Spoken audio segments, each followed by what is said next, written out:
Tim Snyder and Dan Flanagan are two candidates for president of SMU. Tell me, Tim, does the president have any power? I think it all depends on whether he can get any sort of group from the students to support him. If he can get that, he does have power. People respect his opinion. This year I don't think that happened, and the president didn't have very much power at all. Well, speaking of students, do students really care about their government on campus? I think Tim would agree with me. Throughout this campaign, it's been very apathetic. We have tried to go dorm to dorm, trying to get people out to vote, at least, and consider our own issues. And people have not been talking about what's been going on in the campaign. It's been very noticeable, and I think the voter turnout today will probably be light, I'm afraid. Are you going to go vote? Probably. Do you care about student government? I do, to an extent that I think we need a strong student government, but I don't agree with the type we have here now. Do you care about student government? I really do. It's very important here at SMU, especially with the new alcohol policy coming up, and no hours, and cutting back on money for funds in all the H&S schools and business school and so forth, and it's just really important right now. Are you going to vote? No, I'm certainly not. Why aren't you? The elections are pretty irrelevant. I don't really care who wins. The offices, the people who get in the offices don't really do anything anyway. It's just a status symbol. Are you going to vote? I already have. Do you care about campus politics? Well, I think it's good in certain ways, but I don't think it matters that much. I think that the board of trustees and Will State, have the final say-so, but it is good for the certain people that are in it. I mean, it'll help them adjust to other people and learn more about life, but I don't think it's that important on the campus. I don't think it has that big final to do over anything. So politics is good for the politicians, huh? Right. Thank you. We made in the flying phase, out of 9 areas that the crews were evaluated in, we received 9 outstandings. This equates to every bomb hitting the target, and there were 5 different targets. Every navigation leg, perfect. Every electronic countermeasures function, perfect. Every fire control system, the gunnery system, perfect. And this is the first wing in Strategic Air Command that has achieved these ratings since 1969. And oddly enough, the 7th Bomb Wing in 1969 was the first bomb wing ever to achieve a perfect score. So we have done this twice in the past 2.5 years.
Another man who might be looking for advice is Citizens Charter President John Sholkoff.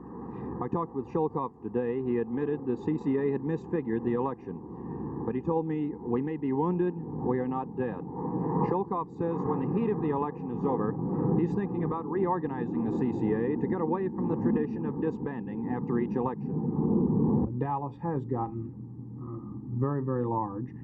There are worlds of new people, and it's very hard to communicate a message of good city government associated with an organization in 2 months' time every 2 years. And I think that probably discussions about the CCA in the future will center around how do you best communicate your goals and aspirations for the city on an ongoing basis.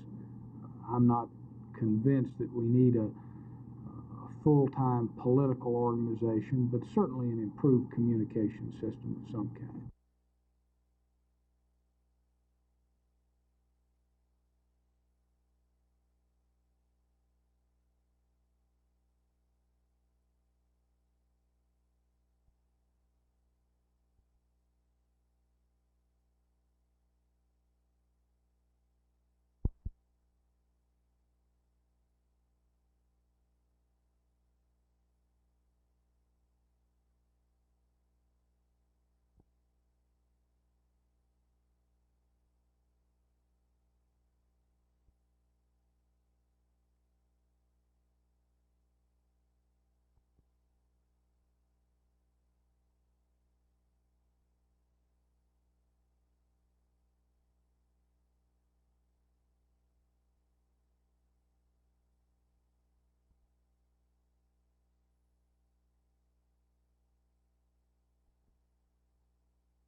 Today is Earth Day, a part of National Earth Week. In places like New York, they've got environmental fairs, and Mayor Lindsay has got a walkathon going on up there.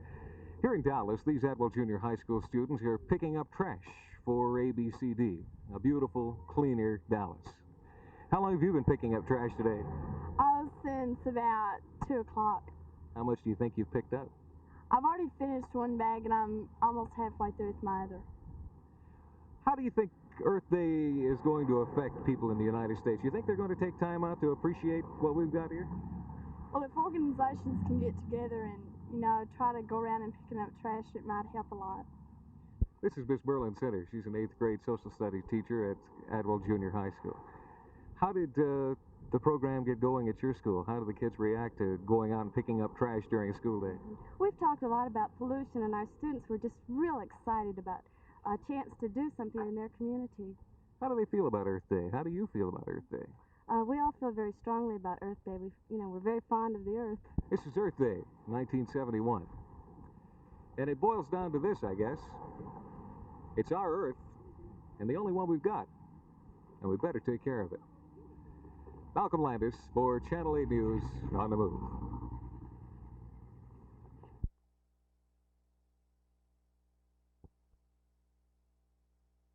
Our efforts are based on the fact that the citizens own the airwaves and grant license for the use of those airways on a provisional basis to those who can show they will be faithful to the public trust which is placed in their hands.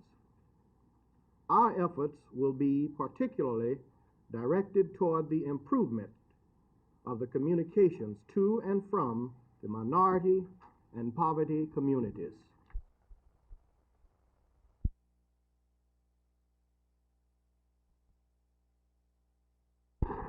Wow. How do you convert from karate to ice skating, or was that a matter of which was first? Well, actually, ice skating was first, but believe it or not, karate was sort of similar. It's a physical form. You have to be very devoted. You have to work at it every day. And yet it had speed, and it was dynamic, and it was a little bit different, plus practical in our day and age. So I enjoyed it as much, if not more, than skating it for a certain amount of time. Now, we know why you got involved in ice skating, with your father being one of the founders of the show, and you've been brought up into life. But why karate? Is it necessary for you for self-defense? Well, actually, I did start it for practical reasons. I settled in Chicago in 1966, right after the Richard Speck killing of 8 nurses. And my husband at that time advised me to take up some form of self-defense. So I took up karate and judo for a time, and I thoroughly enjoyed it. It was, as I say, a little bit different. And in our society, I don't think you can have too much going for you on the side of protection. She's a fantastic gal, this Jill Shipstead, for the Ice Folly show in Dallas. A karate expert, a black belt, and a beautiful skater. Better come see her. The show will be running this week. This is Gene Thomas, Channel 8 News on the Move at Fair Park. Really?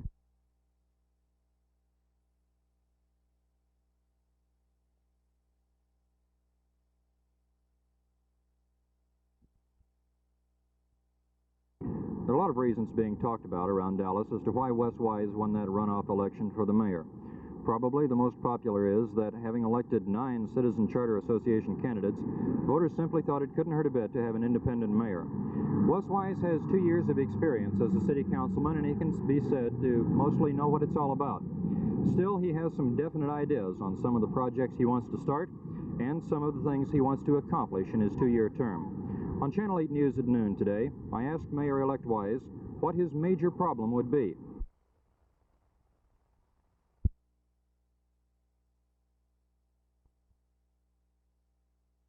Among the other things the new mayor wants to do are to appoint an advisory committee to help him run the city as mayor, take another long, hard look at the commuter tax proposed 2 weeks ago by Dallas councilmen, and he told me today that he wouldn't substitute any members of the Dallas Housing Authority appointed by Mayor Eric Johnson.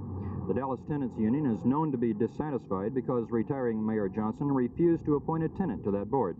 But Mayor-elect Wise did say he would carefully inspect any candidates for that board, indicating that a tenant might find himself on it when another current member's position becomes vacant.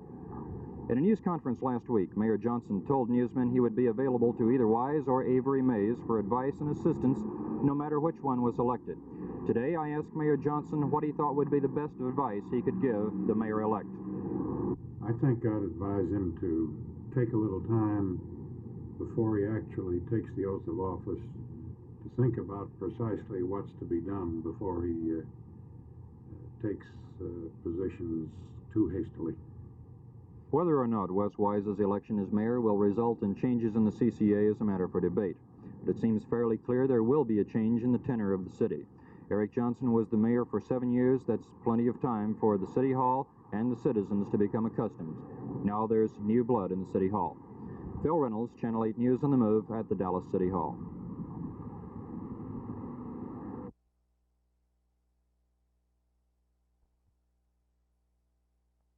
As Black Partnership was conceived to act to satisfy the environmental needs of people and to build up and free the human spirit, we challenge the church people of Dallas, especially those affiliating with the Council of Churches, to address themselves to whatever action necessary to meet these needs.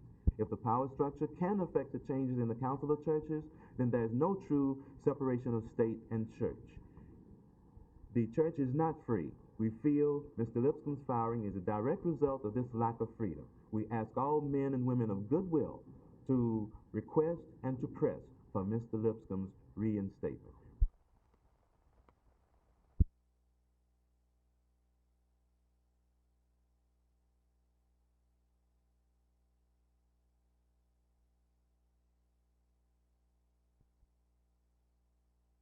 Well, what we've attempted to do here today as a part of the program is to indicate what we think are the alternatives for an employer.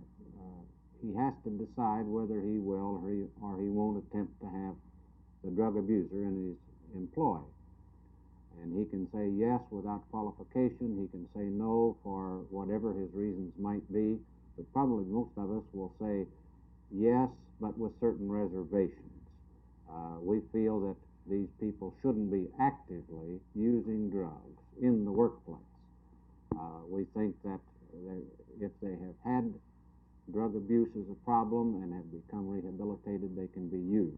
We feel that people who have been with us, otherwise qualified and effective employees who become drug abusers, that they should be offered an opportunity to be referred, to be treated, and to become rehabilitated at a later date.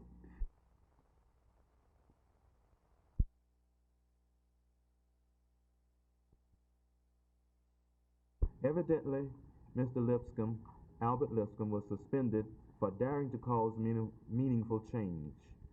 How can our society continue to gag a human being and to stifle his creativeness in approaches to our problems? Reverend Saunders gives the facts of Mr. Lipscomb's interruptions of various meetings as one of the major causes of his firing. Neither Reverend Saunders nor the council have come up with any effective means of pricking the consciousness of people who have the power to relieve the suffering and to solve problems.